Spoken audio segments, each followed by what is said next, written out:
severe weather threat will end. All right, thank you, Jerry. Now, the potential for more severe weather comes as parts of central Ohio continue to recover from a record amount of tornadoes in the state. All of this has caused many people to rethink their safety of their neighborhoods. In some towns like Powell, there are no tornado sirens. Well, tonight, 10 TV's Carla Rogner is in studio with us with just how Powell is just one of many towns that's exploring ways to make sure residents can be weather aware before it's too late. Carla? Yeah, that's right. Powell has never had its own tornado sirens, but with the recent severe weather in central Ohio, it's something that the city is looking to change. Growing up here in Columbus, I noticed that the sirens have always been around, so not to have them, it's just sort of weird. For Lee Talley, the silence during a tornado warning is loud. Right now I'm relying on my phone mostly and television.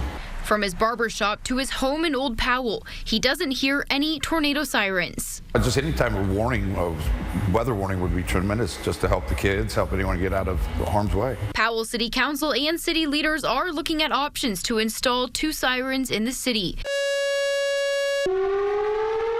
It would cost about $80,000 of the city's budget.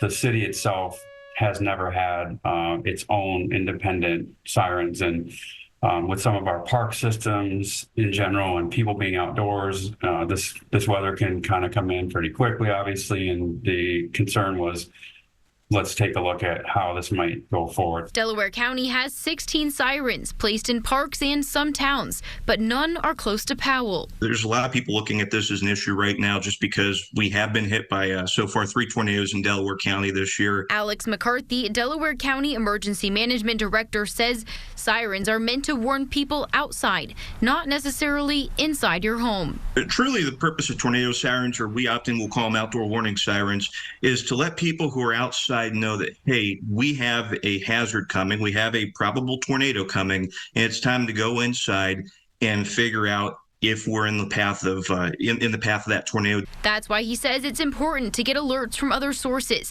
but he says overall it would be helpful for Powell to bring sirens to the city.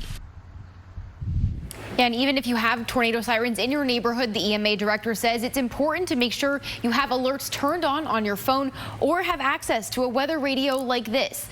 The city of Powell is not sure exactly where those 2 tornado sirens would be installed, but they could come up with the money for the project as soon as this year. Reporting in studio tonight, I'm Carla Rogner. Thank you, Carla. Now, as